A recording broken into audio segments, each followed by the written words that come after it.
Selamat pagi, siang, sore, malam, Bapak dosen dan teman-teman sekalian. Perkenalkan, kami dari kelompok 3 yang beranggotakan Ahmad Rizky Helmi, Muhammad Naufal Abdillah, dan saya sendiri, Renisa Apriliani.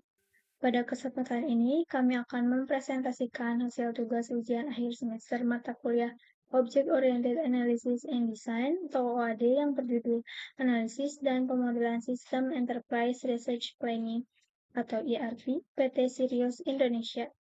Laporan ini disusun berdasarkan hasil observasi dan wawancara terhadap sistem ERP Polaris, yaitu sistem ERP berbasis web code yang digunakan untuk mendukung proses bisnis perusahaan. Yang pertama di sini ada latar belakang. Perkembangan teknologi informasi yang semakin pesat mendorong hampir seluruh perusahaan, baik skala kecil maupun besar, untuk beralih menggunakan sistem informasi terintegrasi dalam menjalankan proses bisnisnya. Salah satu bentuk sistem informasi yang mulai banyak digunakan adalah Enterprise Research Planning atau ERP, yaitu sistem yang mengintegrasikan berbagai fungsi operasional perusahaan seperti penjualan, pergudangan, keuangan, dan administrasi ke dalam satu platform yang saling terhubung. Penerapan ERP diharapkan dapat meningkatkan efisiensi proses bisnis, akurasi data, serta mempermudah pengambilan keputusan manajerial. PT Sirius Indonesia merupakan salah satu perusahaan IT dan software yang berfokus pada pengembangan sistem ERP berbasis web code, termasuk sistem ERP Polaris yang menjadi objek penelitian pada laporan ini. Sistem ERP Polaris dikustomisasi untuk mendukung operasional perusahaan di bidang penjualan bahan tekstil dengan menerapkan konsep role-based access control serta terbagi ke dalam 5 modul utama yaitu administrasi, penjualan, pergudangan, akuntansi, keuangan, dan lain-lain. Selanjutnya, tujuan wawancara. Yang pertama, memahami gambaran umum proses bisnis yang diterapkan pada sistem ERP Polaris di PT Sirius Indonesia. Yang kedua, mengidentifikasi mekanisme kontrol akses berbasis peran role-based access control yang diterapkan pada sistem. Yang ketiga, memperoleh akses demo sistem ERP Polaris untuk mengamati secara langsung struktur modal, antarmuka, dan alur data yang berjalan. Yang keempat, menggali informasi mengenai arsitektur basis data serta pendekatan Object Relational Mapping atau ORM yang digunakan pada sistem. Dan yang terakhir, mengidentifikasi kebutuhan, kendala, dan permasalahan yang ada pada sistem berjalan sebagai dasar penyusunan usulan perbaikan sistem. Selanjutnya di sini ada hasil wawancara. Dalam mendukung analisis dan perancangan permodelan sistem ini, telah dilakukan observasi dan wawancara mendalam mengenai operasional perangkat lunak Enterprise Research Planning atau ERP di PT Sirius Indonesia. Berdasarkan kegiatan tersebut, diperoleh beberapa landasan utama yang memengaruhi arah pemodelan sistem, yaitu yang pertama, hak akses berbasis peran atau role-based access control. Sistem ERP yang digunakan memiliki arsitektur yang kompleks dengan menerapkan mekanisme pembatasan akses berbasis peran. Fungsionalitas dan tampilan antarmuka pada sistem bersifat dinamis, di mana modul-modul yang ditampilkan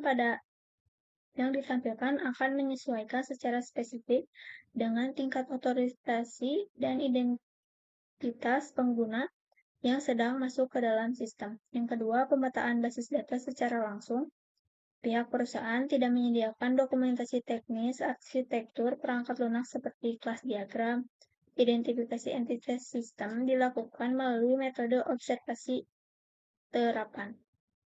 Proses ini mencakup pemetaan struktur data melalui tangkapan layar pada formulir antarmuka aplikasi, yang kemudian diselaraskan dengan tinjauan langsung terhadap rancangan tabel pada basis data SQL yang digunakan oleh perusahaan. Yang ketiga, dokumentasi alur kerja atau business process flow.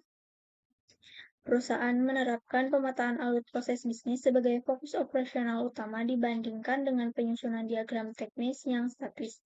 Kebijakan ini didasarkan pada realitas operasional bahwa setiap entitas klien memiliki keunikan dan spesifikasi proses bisnis yang berbeda, sehingga sistem dituntut untuk memiliki fleksibilitas tinggi dalam mengakomodasi berbagai skenario alur kerja.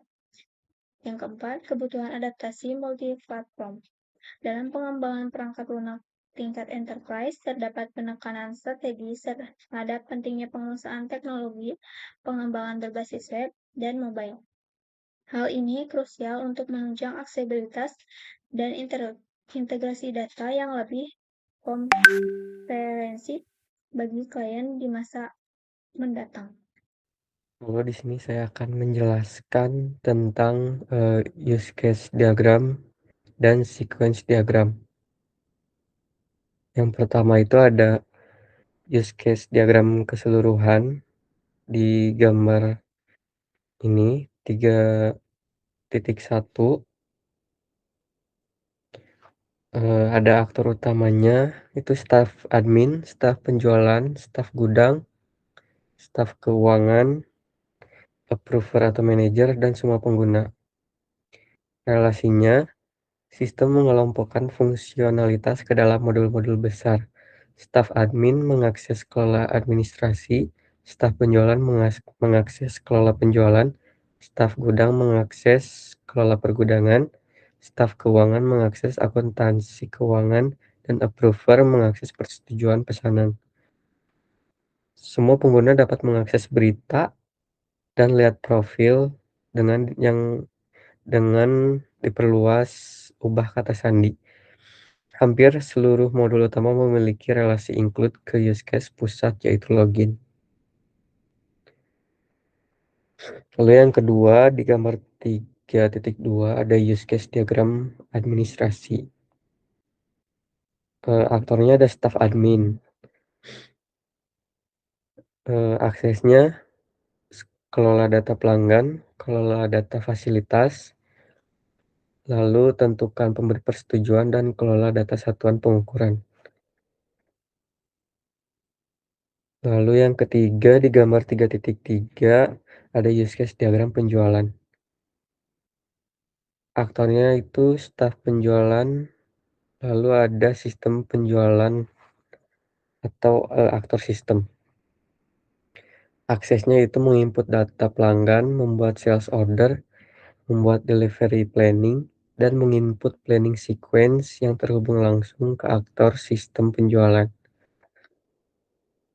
Lalu yang keempat, ada use case diagram gudang di gambar 3.4 ini.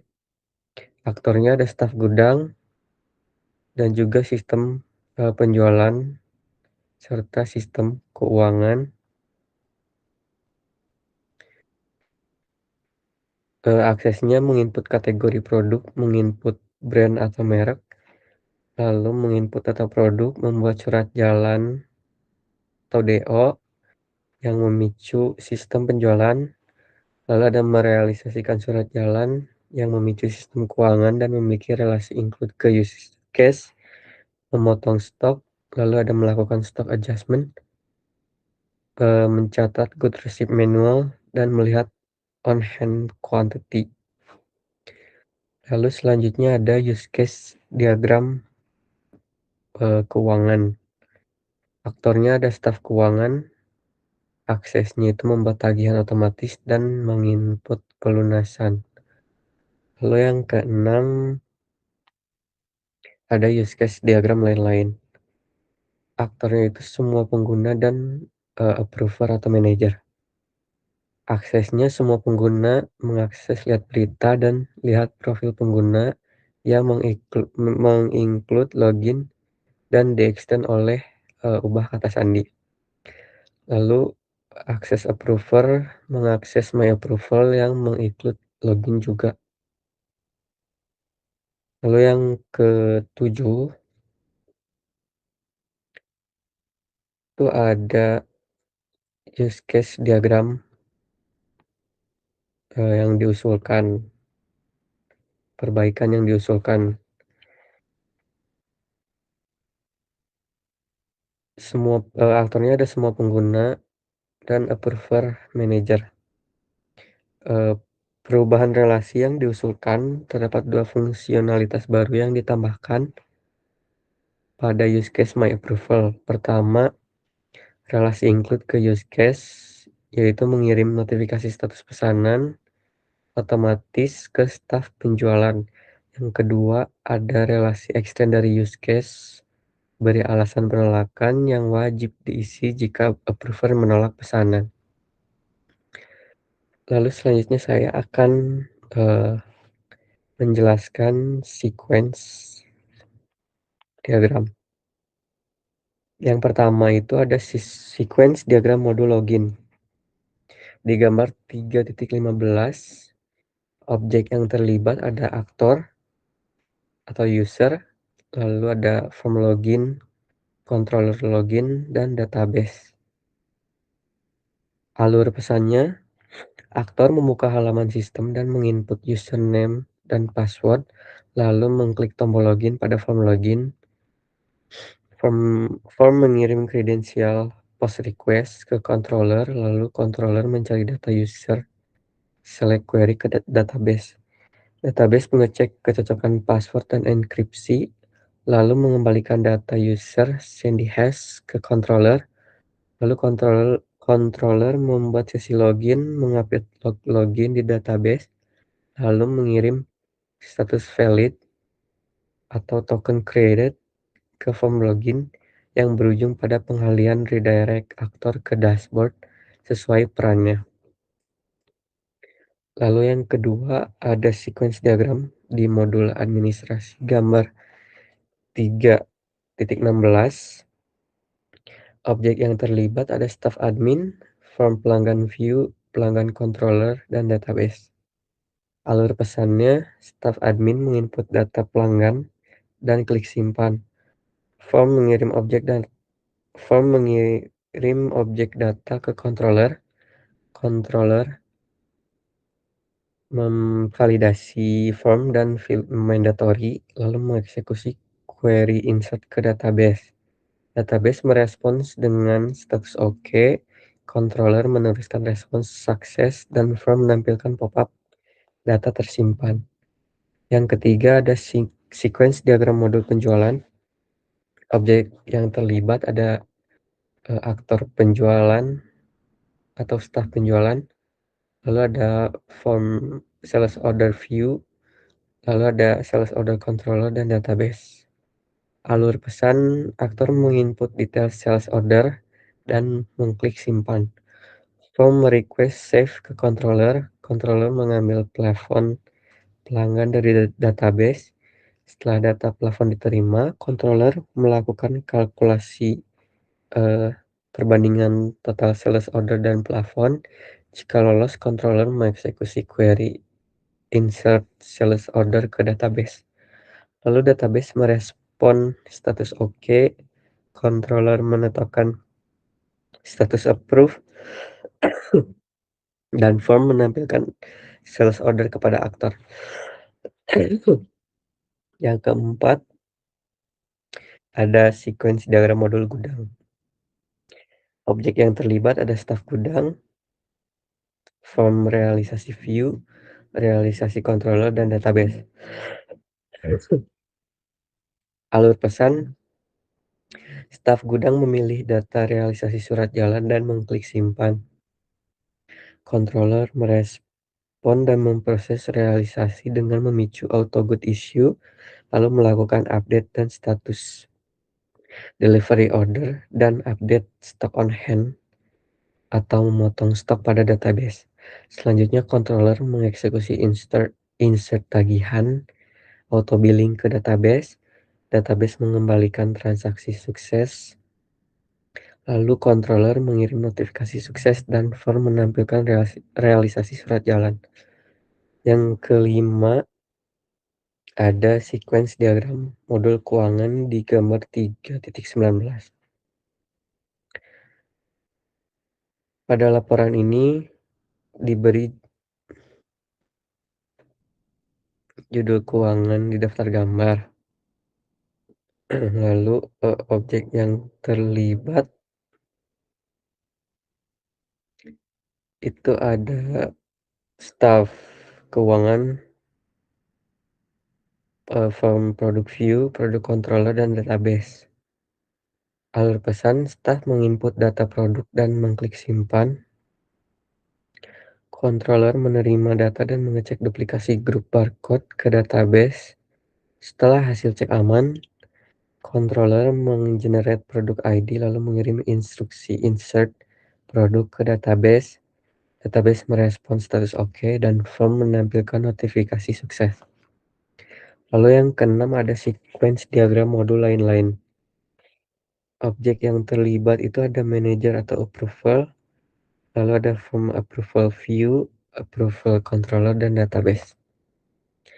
Alur pesan, manajer mengklik setujui, form mengirim request approval ke controller, controller mengecek ulang limit plafon kredit pelanggan ke database.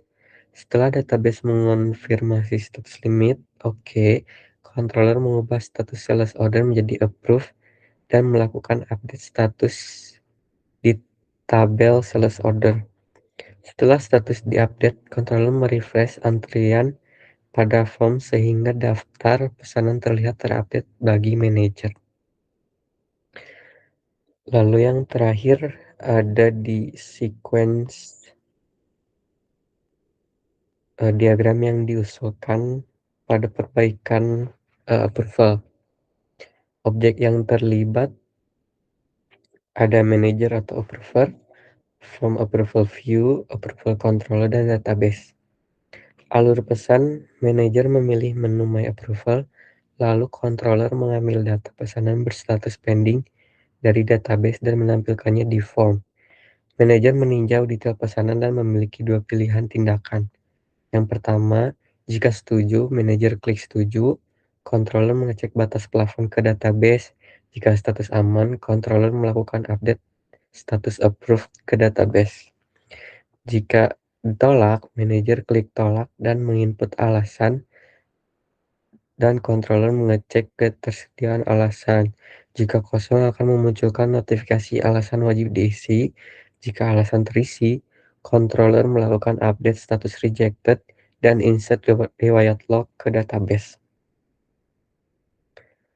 Lalu setelah pembaruan status setuju atau ditolak di database selesai, controller memicu notifikasi trigger ke staff dan form memunculkan konfirmasi pesanan diproses kepada manajer. Sekian penjelasan use case diagram dan sequence diagram dari saya. Baik, terima kasih kepada rekan saya Muhammad Naufal Abdillah karena telah menjelaskan use case diagram dan sequence diagram. Selanjutnya saya akan menjelaskan bagian use case skenario dari rancangan sistem ERP ini. Di dalam dokumen kami telah menyusun skenario lengkap untuk seluruh modul. Dimulai dari fondasi sistemnya terlebih dahulu, yaitu modul administrasi. Sebelum staf di lapangan bisa menginput transaksi, staf admin memiliki peran krusial dalam menyiapkan data master di dalam sistem. Berdasarkan skenario yang kami susun, staf admin bertanggung jawab atas fungsional berikut. Yang pertama adalah kelola data pelanggan untuk mendaftarkan profil pelanggan baru beserta batas kredit atau plafonnya. Yang kedua, kelola data fasilitas untuk mendaftarkan armada atau kurir yang tersedia untuk pengiriman. Yang ketiga, ada kelola data satuan pengukuran, yaitu untuk mengunci standar satuan ukuran produk seperti pieces atau roll atau unit. Lalu ada tentukan pemberitahuan pemberi persetujuan untuk mengatur hak akses siapa saja manajer yang berwenang menjadi approver di dalam sistem. Nah, data master yang disiapkan oleh admin ini diinput sekali, namun akan otomatis mengunci validasi di modul-modul berikutnya. Lalu ada modul penjualan. Setelah data master siap, operasional bisnis dimulai dari penjualan. Di sini staf penjualan akan menjalankan skenario secara berurutan. Yang pertama adalah membuat sales order, di mana staf menginput pesanan resmi dari pelanggan. Di sini sistem langsung memvalidasi data pelanggan dan plafon kredit yang sebelumnya sudah disiapkan oleh admin. Yang kedua ada membuat delivery planning dan menginput planning sequence. Setelah pesanan disetujui, staf penjualan atau logistik akan merencanakan jadwal pengiriman, serta mengalokasikan kuantitas barang ke dalam fasilitas armada yang tersedia. Begitu urutan pengiriman di modul penjualan tadi dikunci, data tersebut langsung mengalir secara real-time ke modul pergudangan. Disinilah peran staf gudang dimulai melalui skenario membuat surat jalan. Staf gudang menerbitkan dokumen fisik serta surat jalan resmi sebagai instruksi pengeluaran barang. Lalu ada yang kedua, melakukan realisasi surat jalan. Setelah kurir selesai mengantarkan barang, staf gudang mencatat konfirmasi bahwa barang telah diterima oleh pelanggan. Pada skenario inilah sistem secara otomatis memotong jumlah stok fisik di gudang. Nah, karena sistem ini mengelola stok fisik secara ketat, terkadang di lapangan bisa terjadi selisih angka antara sistem dan kondisi real di gudang. Misalnya, ada barang yang rusak atau hilang saat off-name. Oleh karena itu, kami menyediakan skenario melakukan stock adjustment. Melalui skenario stock adjustment ini, staf gudang dapat menginput koreksi jumlah produk, lokasi kontainer, hingga nomor barcode produk, sehingga saldo kartu stok di dalam database sistem kembali akurat sesuai kondisi nyata di lapangan. Selanjutnya, bagaimana sisa skenario di modul pergudangan ini berjalan dan bagaimana efeknya ke modul keuangan, serta bagaimana sistem menangani fitur persetujuan dan notifikasi otomatis. Bagian ini akan dilanjutkan oleh rekan saya, yaitu Ranisa. Kepada Ranisa dipersilakan. Selanjutnya ada use case menginput kategori produk. Nama use case-nya menginput kategori produk, aktornya staf gudang. Deskripsi singkatnya aktivitas untuk mendaftarkan pengelompokan jenis atau kategori produk baru ke dalam sistem. Kondisi awal, aktor telah masuk ke menu inventory, lalu item management, lalu produk kategori, dan new kategori. Alur utamanya, yang pertama, staf membuka formulir pembuatan kategori. Yang kedua, sistem menampilkan file input untuk kategori produk. Ketiga, staf mengisi jenis, tipe, dan nama kategori produk. Dan keempat, staf menekan tombol save, sistem memvalidasi dan menyimpan kategori tersebut. Alur alternatif jika nama kategori sudah ada atau kosong. Yang pertama, sistem menampilkan pesan peringatan data belum lengkap. Yang kedua, alur kembali ke pengisian formulir. Kondisi akhirnya, kategori produk baru berhasil terdaftar dan siap digunakan saat menginput produk baru. Yang kelima ada mencatat good. Nama use case-nya mencatat good receipt manual, aktornya staf gudang. Di sini aktivitas mencatat penerimaan barang masuk ke gudang secara manual, bukan lewat jalur pembelian formal. Kondisi awalnya aktor berada di menu inventory, lalu warehouse management, lalu good receipt manual, dan new. Alur utamanya, yang pertama, staf mengisi data facility, date, type, dan asal pengirim. Yang kedua, pada baris baru, staf memasukkan kontainer, product name, adjust price, dan receipt quantity. Yang ketiga, staf mengklik simpan, sistem memvalidasi dan langsung menambah saldo stok barang tersebut. Alur alternatif, jika kolom kuantitas diisi angka 0 atau nama produk belum dipilih, maka sistem menampilkan notifikasi error, data produk atau kuantitas tidak valid. Yang kedua, sistem menahan proses penyimpanan dokumen dan mengarahkan kursor kembali ke kolom yang belum lengkap agar diperbaiki aktor. Kondisi akhir, dokumen good receipt manual berhasil tersimpan dengan status selesai dan saldo stok fisik di dalam sistem bertambah. Selanjutnya, yang keenam, melihat on-hand quantity. Di sini aktornya staf gudang. Aktivitas untuk memantau sisa saldo stok produk yang tersedia di dalam gudang saat ini. Kondisi awal, aktor masuk ke menu inventory, lalu warehouse management, lalu on-hand quantity. Alur utama, yang pertama, staf memilih filter pencarian. Yang kedua, sistem menampilkan tabel informasi seluruh stok barang yang berstatus siap pakai di gudang. Alur alternatif, jika kode barang atau kategori yang dicari tidak ditemukan, sistem menampilkan notifikasi data stok produk kosong atau tidak ditemukan. Kondisi akhirnya, aktor mendapatkan informasi akurat mengenai posisi jumlah stok terkini. Selanjutnya,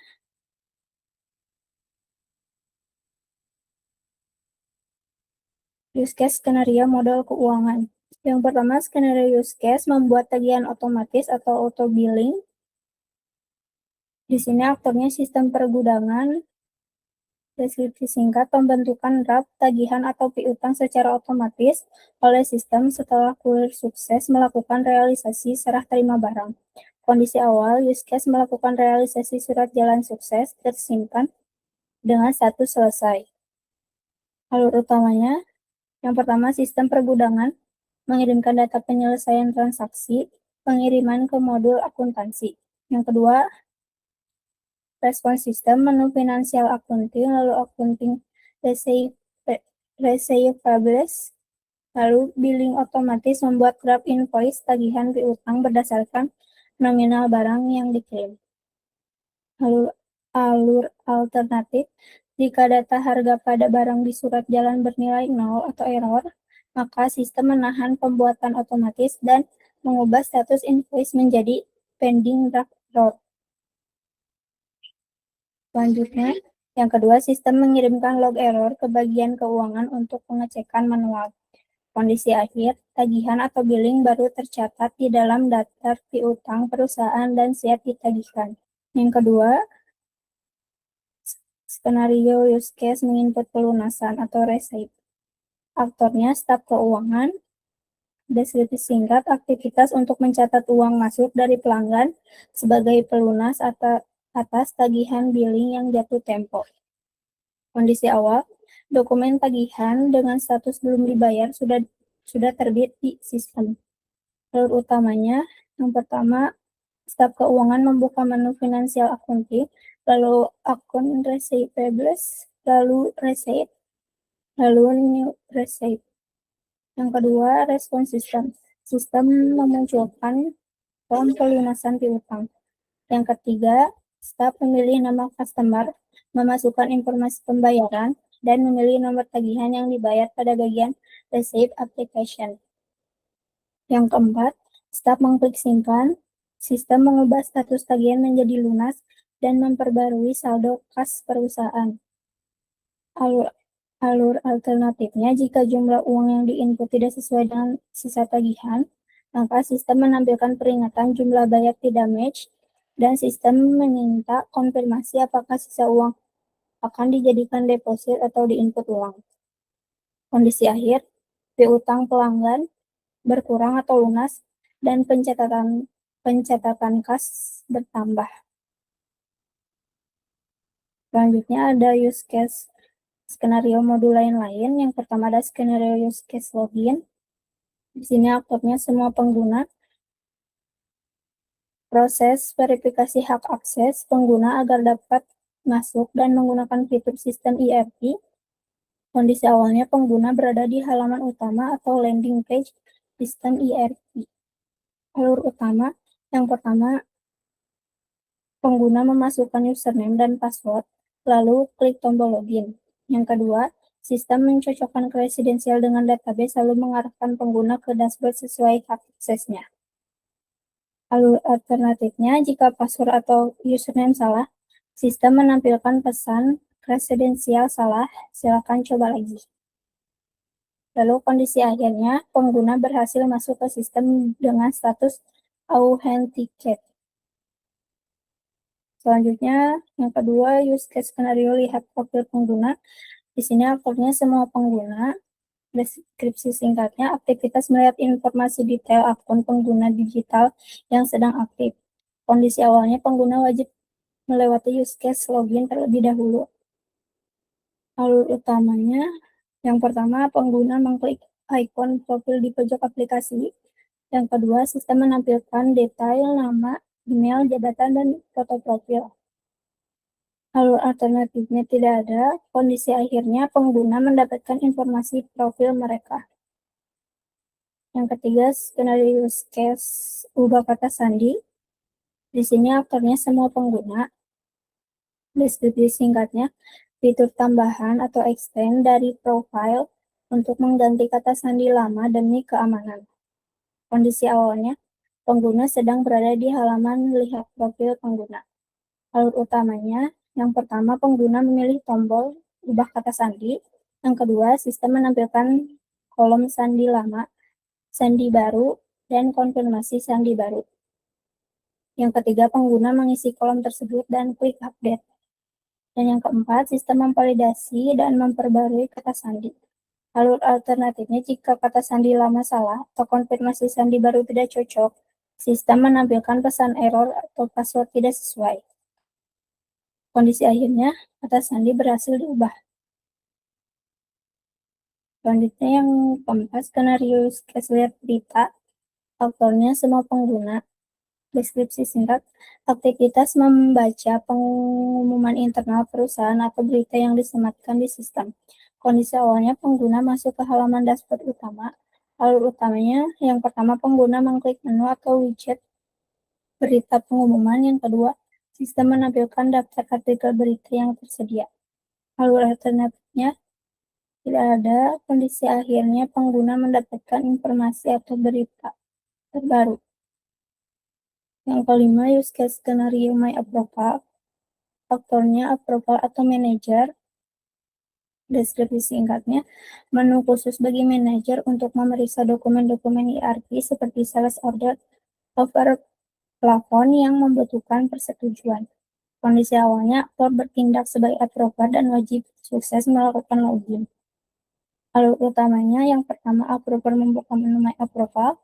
Kedua, sistem menampilkan daftar dokumen yang berstatus pending approval. Yang ketiga, approver memilih salah satu dokumen, memeriksa detailnya, lalu mengklik tombol approve.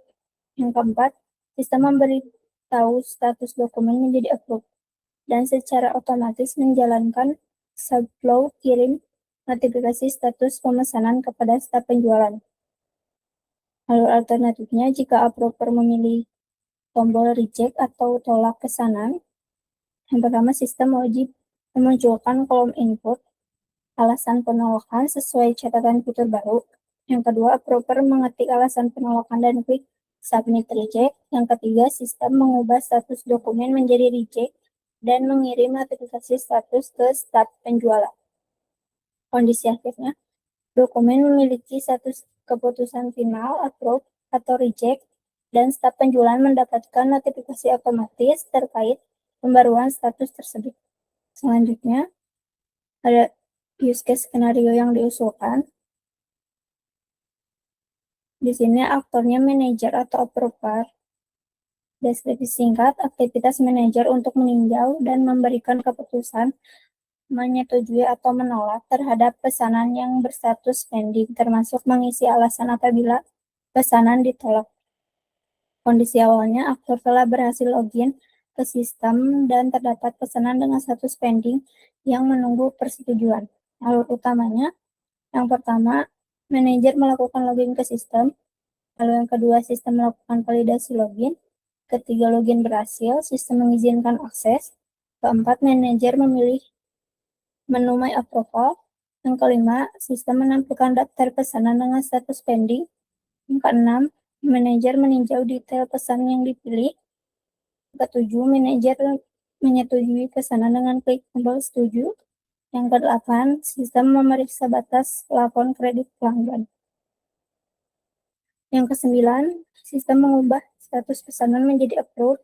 Yang kesepuluh, sistem mengirimkan notifikasi status pesanan kepada staf penjualan. Dan yang ke-11, sistem menampilkan konfirmasi pesanan diproses kepada manajer. Alur alternatifnya, jika manajer menolak pesanan, yaitu yang pertama, manajer klik tombol tolak. Yang kedua, Manajer mengisi kolom alasan penolakan wajib diisi. Yang ketiga, sistem memeriksa apakah alasan telah diisi. Jika terisi, status diubah menjadi reject. Alasan disimpan ke riwayat log approval, lalu lanjut ke langkah 10 alur utama. Jika belum terisi, sistem menampilkan notifikasi alasan wajib diisi dan kembali ke langkah kedua. Jika login gagal, sistem menampilkan pesan login gagal dan proses berakhir. Selanjutnya, kondisi akhir. Status pesanan berhasil diperbarui menjadi approve atau reject beserta alasan jika ditolak. Riwayat tindakan tersimpan dalam log approval dan staf penjualan menerima notifikasi perubahan status pesanan. Selanjutnya, di sini ada activity diagram sistem yang berjalan. Yang pertama ada activity diagram modul administrasi. Diagram pertama ini menjelaskan alur kerja pada modul administrasi yang melibatkan dua aktor, yaitu admin dan sistem. Prosesnya dimulai ketika admin melakukan login, sistem kemudian melakukan validasi login. Di sini terdapat titik keputusan jika login berhasil, admin akan diarahkan untuk memilih menu administrasi. Namun jika login gagal, sistem akan menampilkan pesan login gagal dan alur berakhir. Setelah login berhasil, admin dapat melakukan serangkaian aktivitas secara berurutan, yaitu yang pertama mengelola data pelanggan, yang kedua mengelola data fasilitas, yang ketiga menentukan pemberi persetujuan, dan yang keempat mengelola data satuan pengukuran. Setiap data yang dikelola oleh admin selanjutnya diproses oleh sistem melalui aktivitas simpan data. Setelah data tersimpan, kedua alur bertemu pada satu titik penggabungan, dan proses pun selesai. Diagram ini menunjukkan bagaimana admin mengatur data-data master administrasi setelah proses autentifikasi berhasil dilalui. Yang kedua ada activity diagram modul penjualan. Diagram kedua menjelaskan proses pada modul penjualan dengan aktor yaitu staf penjualan dan sistem. Sama seperti sebelumnya, alur dimulai dengan login, lalu sistem melakukan validasi login. Jika berhasil, staf penjualan lanjut ke proses inti. Jika gagal, sistem menampilkan pesan login gagal. Setelah login berhasil, staf penjualan menjalankan proses penjualan secara bertahap. Yang pertama, yaitu input data pelanggan, yaitu mencatat data pelanggan yang akan bertransaksi. Yang kedua, membuat sales order, yaitu membuat pesanan penjualan. Yang ketiga, membuat delivery planning, yaitu menyusun rencana pengiriman barang. Dan yang terakhir, input planning sequence, yaitu menentukan urutan pengiriman. Seluruh data tersebut kemudian diproses sistem melalui aktivitas simpan data penjualan. Alur login, gagal, dan alur berhasil kembali bertemu di titik akhir proses. Diagram ini menggambarkan proses ujung ke ujung pembuatan pesanan penjualan, dari input data pelanggan hingga perencanaan pengirimannya. Yang ketiga ada activity diagram modul gudang. Diagram ketiga berbeda dari yang lain karena tidak diawali proses login, melainkan langsung pada aktivitas operasional. Aktor yang terlibat adalah staf gudang dan admin. Alurnya yaitu staf gudang input kategori produk, lalu admin menyimpan kategori produk, lalu staf gudang input brand atau merek, lalu admin menyimpan data merek, lalu staf gudang input data produk, dan admin menyimpan data produk. Selanjutnya, staf gudang membuat surat jalan atau DO, lalu admin generate surat jalan melalui sistem. Selanjutnya, staf gudang merealisasikan surat jalan, lalu admin update status pengiriman. Selanjutnya, staf gudang melakukan stock adjustment, lalu admin update data stok. Selanjutnya, gudang mencatat good receipt manual, lalu admin menambah stok barang. Selanjutnya, staf gudang melihat on-hand quality, lalu admin atau sistem menampilkan informasi stok. Dan terakhir, staf gudang memotong stok, lalu admin update jumlah stok.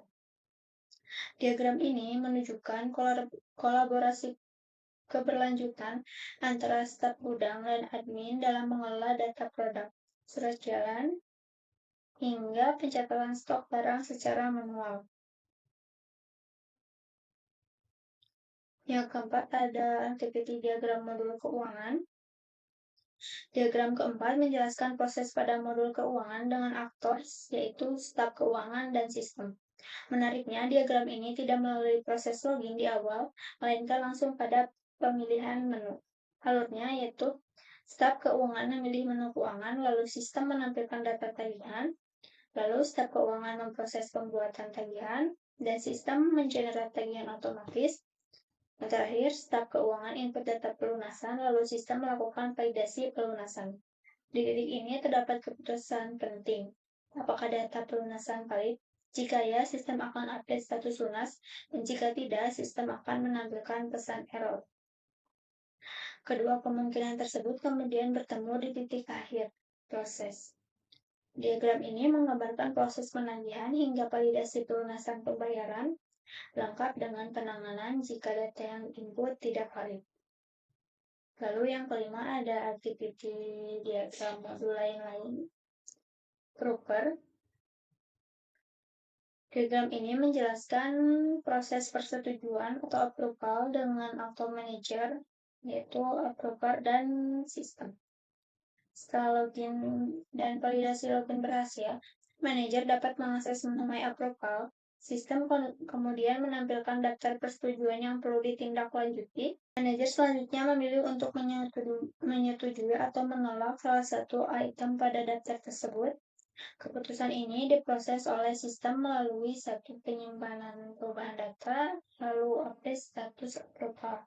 Jika login gagal di awal, sistem akan menampilkan pesan login gagal dan alur tetap bertemu pada titik akhir yang sama.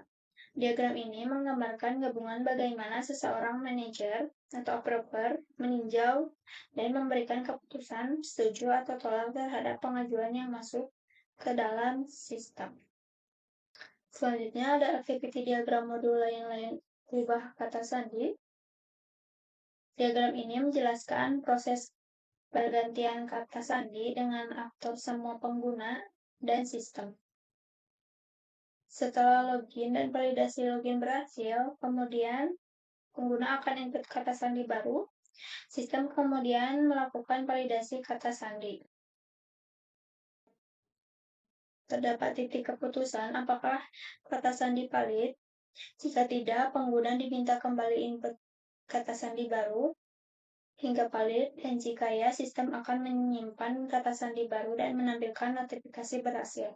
Jika login di awal gagal, sistem langsung menampilkan pesan login gagal, dan seluruh alur bertemu di titik akhir proses. Diagram ini menunjukkan mekanisme keamanan dalam penggantian kata sandi, termasuk validasi berulang jika kata sandi baru belum memenuhi syarat. Selanjutnya ada aktiviti diagram modul lain-lain melihat profil. Diagram terakhir ini merupakan bagian dari modul lain-lain dengan aktor, semua pengguna, dan sistem. Alur dimulai dari login, kemudian sistem melakukan validasi login. Jika berhasil, pengguna dapat melihat profil pengguna. Jika gagal, sistem menampilkan pesan login gagal. Setelah pengguna memilih untuk melihat profil, sistem akan mengambil data profil dari database, lalu menampilkan profil pengguna. Kedua alur, mau berhasil maupun gagal, kemudian bertemu pada titik akhir. Diagram ini menggambarkan proses sederhana bagi seluruh pengguna sistem untuk melihat informasi profil mereka masing-masing setelah berhasil login. Sekian dari saya, selanjutnya akan dijelaskan oleh rekan saya.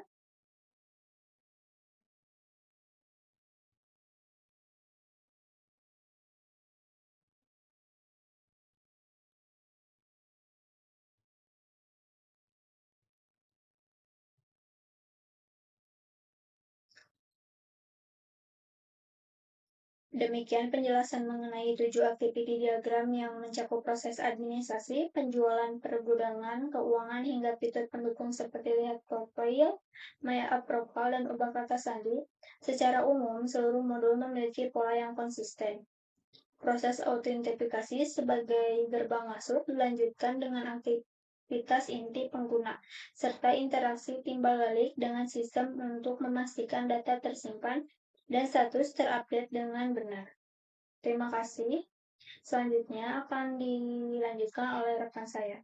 Baik, selanjutnya saya akan memaparkan kelas diagram yang berjalan di sistem ini. Berdasarkan analisis berorientasi objek yang telah kami lakukan terhadap kelima modul, struktur database dan logika bisnis sistem ini direpresentasikan oleh 14 kelas utama yang saling terintegrasi. Dimulai dari keamanan sistem, yaitu kelas user. Kelas ini bertindak sebagai entitas yang memvalidasi setiap aktor di dalam sistem dengan atribut sensitif berupa user ID, username, password, full name, dan role yang bertipe string. Di dalam kelas ini terdapat operasi atau metode seperti login, logout, ubah kata sandi, dan lihat profil. Jika diperhatikan relasi dari kelas user ke kelas berita, relasi ini memiliki multiplicity atau one to many, yang berarti satu pengguna memiliki otorisasi khusus dapat mempublikasikan banyak berita atau pengumuman internal perusahaan. Kelas berita sendiri menyimpan atribut pendukung seperti berita ID, judul, isi, dan tanggal publish dengan tipe data date. Lalu ada kelas pelanggan yang memegang peranan penting sebagai master data orientasi bisnis. Kelas ini merekam informasi komprehensif melalui atribut customer ID, salutation, customer name, customer status, address, dan kontak info. Selain data identitas, kelas pelanggan juga mengontrol aspek finansial operasional melalui atribut plafon kredit bernilai double dan kredit term bertipe integer untuk melimitasi hari jatuh tempo. Dua fungsi utama di dalamnya adalah tambah pelanggan dan validasi data. Lalu jika dilihat ke bawahnya, ada kelas pelanggan yang memiliki hubungan asosiasi linear dengan kelas fasilitas one to many, yang artinya satu pelanggan dapat memiliki atau dialokasikan beberapa fasilitas pengiriman khusus, seperti koordinat gudang drop atau armada kurir tertentu, yang diidentifikasi melalui fasilitas ID dan nama fasilitas. Lalu yang ketiga adalah kelas sales order, yang menjadi hilir bertemunya data master pengguna dan pelanggan. Hubungan asosiasinya adalah satu akun user dapat menginput 0 hingga banyak sales order. Yang kedua, satu pelanggan dapat memesan 0 hingga banyak sales order. Kelas sales order membawa status pelacakan transaksi lewat atribut order ID, tanggal order, dan status. Di dalamnya terdapat fungsi buat order dan ajukan persetujuan untuk menjaga integrasi data pesanan. Kelas sales order memiliki hubungan agregasi yang sangat erat dengan kelas detail pesanan. Dengan multiplikasi one to one, artinya sebuah dokumen sales order wajib memiliki minimal satu atau banyak item detail pesanan di dalamnya. Kelas detail pesanan ini memuat atribut transaksional real seperti detail ID, quantity, dan harga satuan. Setiap baris di kelas detail pesanan akan mereferensikan kelas produk. Kelas produk melacak persediaan fisik lewat atribut nama produk, grup barcode, dan stok tersedia dengan operasi tambah produk serta update stok. Guna memastikan standarisasi produk, kelas produk mengikat dua kelas master di bawahnya, yaitu kelas satuan untuk konversi unit atau role dan kelas kategori produk untuk pengelompokan jenis stok. Lalu ada yang terakhir, bagaimana sistem merespon setelah data sales order dan detail pesanan terbentuk. Data tersebut akan diproses secara paralel ketika ketiga, jalur fungsional. Yang pertama adalah jalur kontrol validasi. Jika metode ajukan persetujuan dipicu dari sales order karena pelapon kredit pelanggan jebol, maka data akan melempar relasi ke kelas approval dengan multiplicity many to one. Di sini, user dengan role manager dapat mengeksekusi operasi setujui atau tolak berdasarkan tanggal approval. Yang kedua, ada jalur distribusi logistik. Di sisi logistik, sales order akan menghasilkan referensi kerja ke kelas delivery planning untuk menentukan penataan armada berdasarkan urutan sequence. Rencana ini kemudian diwujudkan menjadi dokumen fisik melalui kelas surat jalan lewat operasi generate surat jalan dan divalidasi saat kurir kembali menggunakan operasi realisasikan surat jalan. Lalu yang ketiga, jalur akuntansi finansial. Secara simultan, transaksi sales order yang berhasil terkirim akan menghasilkan entitas di kelas tagihan untuk mencatat akun piutang perusahaan lewat operasi generate tagihan. Ketika pelanggan melakukan transfer pembayaran, transaksi akan ditutup secara sah oleh kelas pelunasan yang memiliki relasi ketergantungan mengonfirmasi data transaksi pada kelas tagihan melalui fungsi input pelunasan dan validasi pelunasan. Sebagai kesimpulan dari kelas diagram ini, arsitektur kelas diagram yang kami rancang ini membuktikan bahwa sistem ERP kami telah memenuhi kaidah permodalan berorientasi objek yang matang. Pemisahan tanggung jawab antar kelas terkonfigurasi dengan sangat jelas. Integritas data antar tabel terjaga melalui relasi yang ketat. Dan seluruh logika bisnis yang rumit telah diakomodasi dengan baik oleh metode-metode enkapsulasi di setiap kelasnya. Selanjutnya, yaitu kelas diagram yang diusulkan.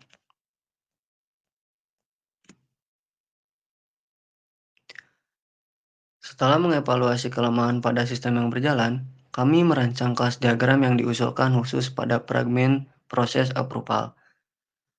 Perubahan utama pada level kelas diagram ini berfokus pada peningkatan keamanan data, transparansi alasan keputusan, dan penyediaan rekam jejak yang lebih ketat. Ada 2 poin improvisasi besar yang kami lakukan di sini. Yang pertama, pada kelas approval, kami menambahkan 1 atribut baru dan 2 metode baru. Yang pertama adalah atribut alasan penolakan. Atribut ini berfungsi untuk memaksa manajer menginput alasan spesifik jika mereka menolak sebuah sales order yang melebihi plafon. Yang kedua ada metode tolak dengan alasan. Fungsi ini dipicu agar sistem secara dinamis memproses parameter alasan tersebut masuk ke dalam database. Lalu yang ketiga ada metode kirim notifikasi. Ini adalah fungsi otomatis terintegrasi. Begitu keputusan approve atau reject diambil, sistem langsung melempar notifikasi kepada staf penjualan agar pesanan bisa segera ditindaklanjuti tanpa ada jeda komunikasi manual. Lalu ada penambahan kelas baru yaitu approval log. Kelas ini berfungsi sebagai audit trail atau rekam jejak digital.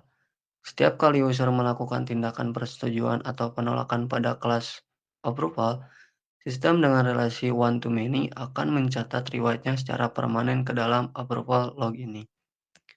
Melalui atribut log ID, approval ID, approver ID, aksi, apakah disetujui atau ditolak, dan waktu bertipe data date, lalu catatan.